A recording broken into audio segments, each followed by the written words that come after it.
હિન્દુ ધર્મને લઈને આજે હિન્દુ આધ્યાત્મિક મેળો HSF દ્વારા અમદાવાદ GMDC ગ્રાઉન્ડમાં 23 તારીખથી 26 જાન્યુઆરીમાં યોજાઈ રહ્યો છે.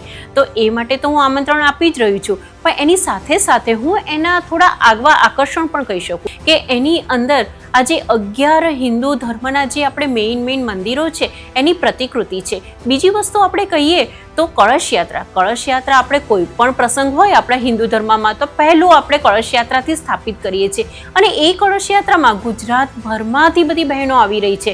તો આપ પણ સહભાગી થઈ શકો છો. આજે જે આપણા સમાજના મેઇન આધાર સ્તંભો છે એમનું બહુમાનનું છે, એટલે ક્યાંક તમને એવું થશે કે હું તો નથી રહી ગઈ ને.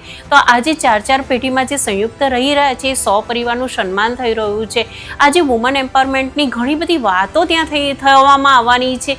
બીજું તો આપણે કહીએ તો યજ્ઞ બી થવાના છે. તો આપણે આજે હિન્દુ ધર્મને લઈને આપણે નવરાત્રિ જે રીતે ઉજવીએ છીએ એવું 23 થી 26 તારીખે ભવ્ય આયોજન ગરવી ગુજરાતમાં થઈ રહ્યું છે. તો આપણે કેમ બાકી રહીએ? તો આવો, ચલો હિન્દુ આધ્યાત્મિક મેળામાં